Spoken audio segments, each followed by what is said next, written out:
Então, pessoal, queria apresentar para vocês um panorama dos principais teóricos que a gente vai estudar esse ano.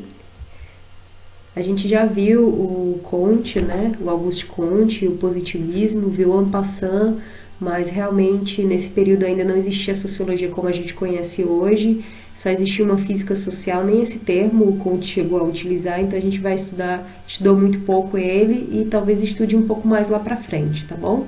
Hoje a gente vai se centrar sobre o teórico que a gente já está estudando da sociologia, que é o funcionalista Émile Durkheim, tá bom? A gente vai entender um pouco mais sobre aquela teoria lá das coerções sociais, tá?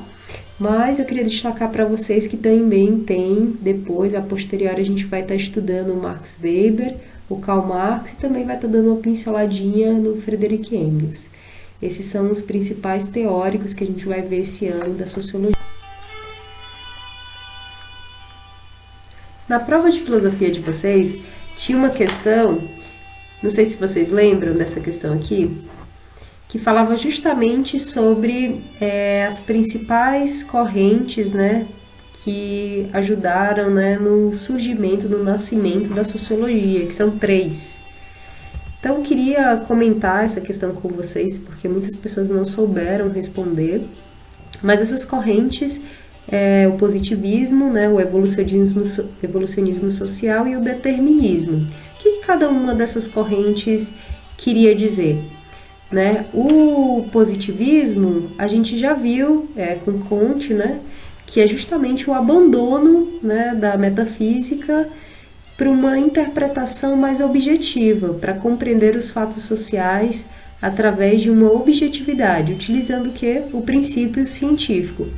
No caso do evolucionismo social, era justamente aplicar a teoria da evolução das espécies, né, de Charles Darwin para a sociologia, para o aspecto social. E por último, o determinismo, né, que condicionava o homem, né, a sua condição social, né, ao meio ambiente, à sua raça, ao momento histórico em que ele nasceu. Então a gente vê aí que essas 3 correntes, elas queriam o quê? Buscar para que a sociologia tivesse uma interpretação mais objetiva. Por isso o determinismo, né? A gente tem que determinar, a gente tem que saber realmente quem é esse ser social, quem é esse homem, né? Ah, mas o homem ele pode nascer pobre, né? Pensando no ambiente, ele pode nascer no campo e de repente se mudar para a cidade.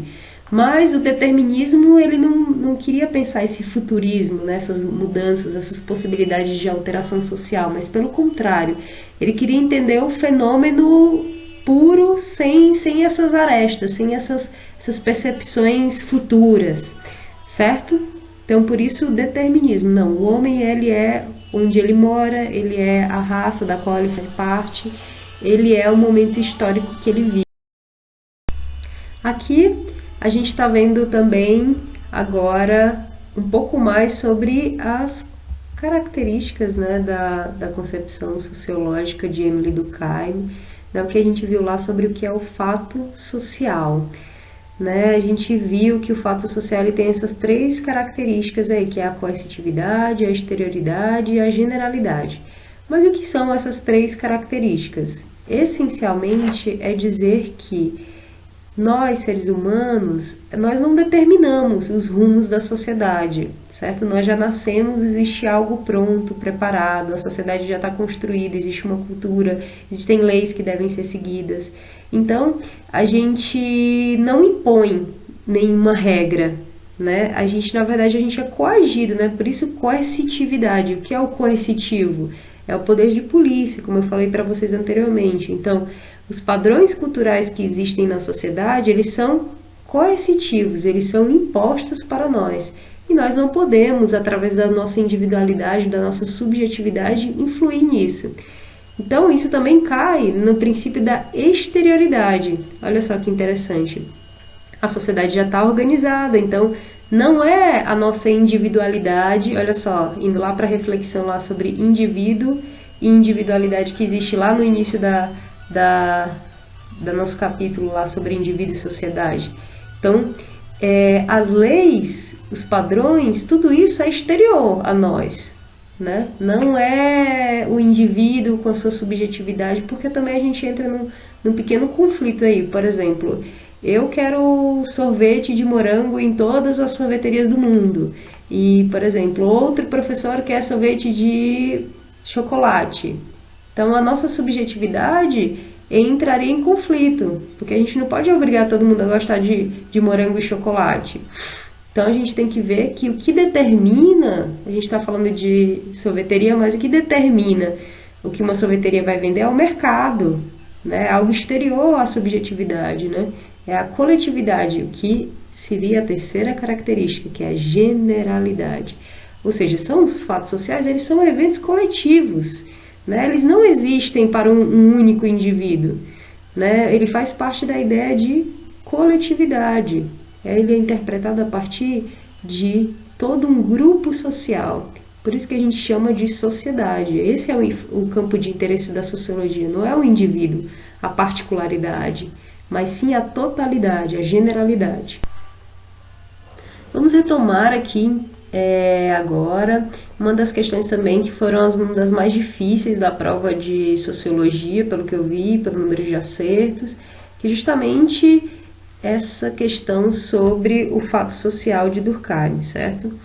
Primeiro item que eu vou ler aqui para vocês, ele fala o seguinte: partindo do pressuposto de que os fenômenos sociais são muito diferentes dos naturais, são muito diferentes, Durkheim falou que não, ó, já tem um erro aí.